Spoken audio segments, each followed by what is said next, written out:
இப்போ வந்து ராகநரம்பதை பற்றி நான் சொல்லுறேன். இன்னைக்கு எடுத்துக்க போகிற ராகம் வந்து கீரவாணி. இது வந்து இந்த 72 மேடகத்தால் 21வது மேடகத்த ராகம். இதோட லட்சணம் என்னன்னு கேட்டால் ஆரோகணத்தில் லட்சமம், சதுஸ்வரி ரிஷபம், அதாவது 2வது ரிஷபம், சாதாரண காந்தாரம், சுத்த மத்தியமம், பஞ்சமம், சுத்ததேகம், காகவீகம். அதே மாதிரி அவ்வளோ இந்த பல்லவிக்கு தான் சில ராகங்கள் அடிக்கடி பாடுவார். சில ராகங்கள் பாட மாட்டாங்க.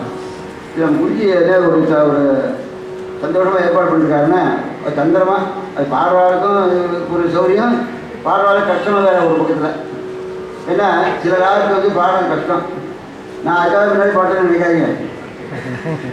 அவர் சான்ஸ் கொடுத்தாரு பாடுறேன், அவ்வளோதான். நான் லேட்டாக பாடினா கூட எனக்கு நிறைய ராகத்தை பாட முடியும், அது வேறு விஷயம். இருந்தாலும் முதல்ல நம்ம ஆரம்பிச்சது வந்து கல்யாணியில் ஆரம்பித்தோம். அதுக்கப்புறம் காம்போதி, அதுக்கப்புறம் வந்து தோடி, அப்புறம் போன தடவை வந்து நாடகம் பாடணும். இப்போ வந்து கீரவாணி பாடணும். இன்னும் போகும்போது 72 மேலே தான் ஒன்றா வந்து இருக்கும். அதில் சில ராகத்தையும் பாடலாம், வந்த ராகம் வரக்கூடாது, அவ்வளோதான். Without repetition. இந்த ராகத்தில் வந்து பல்லவி என்னன்னு கேட்டால் சதுஸ்வர ஜாதி ஜம்பத்தாளம். ஜம்பத்தாளத்துக்கு லட்சணம்னு கேட்டாக்கா லகு அனுதுருதம் இருக்கணும். மொத்தம் 7 அக்ஷரம், 7 பீட்டு.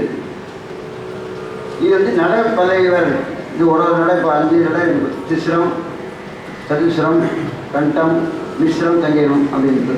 இதில் கண்ட நடையில் இந்த பல்லவி பாடப்படுறதுனால 7 × 5 35 அக்ஷரம். இந்த பல்லவி வந்து பார்வதி, பரமேஸ்வரி, பரம கிருபாகரி, பரந்தாம சோழி. அது அம்பாள் மேலே இருக்கணும், அப்படியே விசேஷமாக இருக்கணும். கார் வந்து 6. இது வந்து நடை கண்ட நடை பாடி, அது 3 காலம் பாடி, இதுவெல்லாம் எல்லாருக்கும் அப்படியே வாய்ச்சி அவங்க வந்து எக்ஸ்பீரியன்ஸ் ஆள்.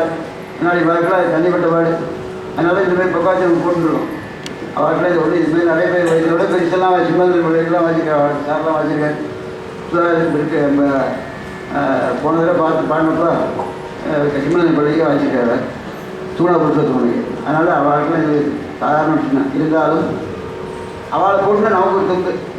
இது நம்ம விட்டாலும் அவள் விட மாட்டேன் போடுங்க. அதுமாதிரி ஒரு பக்கா வாசிச்சுன்னா பக்கா வாத்தியமாக இருக்கணும். நம்ம விட்டு அவள் நம்மளுக்கு மோசமாக வச்சுன்னா எங்கேயா போட்டு டீலர் பண்ணி விட்டுருவான். அப்படி தான் ஒரு தடவை கச்சேரியில் செப்பக்குடி என்ன பண்ணார், பின்பாட்டு பிடிச்சி பாடினார். பின்பாட்டு பாடினா இவருக்கு ஏதோ இடத்துல மறந்து போச்சு சாகித்யம். அவள் நிறுத்திவிட்டான். பின்னாடி இருக்கிற இவளுக்கே மறந்தா எடுத்து கொடுத்தா சிச்சியாக வச்சுட்டுருப்பா. அவள் நிறுத்திவிட்டான். கட்சியில் இவருக்கு மறுபடியும் அங்கேயே செஞ்சுட்டு நிலவரம் மாரி பண்ணிவிட்டு மறுபடியும் ஞாபகம் எடுத்து பாடிட்டார். பார்த்து முடிச்சுட்டு சொன்னார், சிச்சியாளுக்கு என்கிட்ட ரொம்ப ஃப்ரீ ஆச்சு, எனக்கு எங்கே மறக்குதுதான் அங்கேயே அவள் மறந்து போய் அவ்வளோ ஃப்ரீயாக இல்லை. நான் பாடினா தான் பாடுவேன், இல்லாட்டா தக்க வாய தர மாட்டேன் அப்படின்னு சொன்னார். அதுமாதிரி பக்கவாத்தியம் எப்படின்னா நம்ம விட்டால் கூட அவள் விடக்கூடாது. அந்தமாதிரி பக்கவாத்தியம் போட்டுக்கணும். நமக்கு மேலே இருக்கிறால போட்டுக்கணும். நமக்கு லோயர் ஸ்டாண்டர்ட் போட்டாக்க நமக்கு தான் ஆகும். அதனால இந்த பக்கவாத்தியம் போட்டுருக்கோம். இதனால என்னால் முடிஞ்சவர்களும் இந்த பல்லவி பாடுறேன். அது வந்து அம்பாள் அனுகிரகம், மூர்த்தியோட ஆசீர்வாதம், அது வந்து சேர்த்துனால தைரியமாக அதை பாடுறேன். நீங்கள் எல்லாம் ரொம்ப நாய் வந்து ஃபுல்லாக இருந்து ராமநாமலைக்கு ஒரு தூரம் அட்டன்ஸ் கொடுத்து கேட்கறது ரொம்ப சந்தோஷம். இப்போ நான் பல்லவி பாடுறேன்.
வேண்டாம்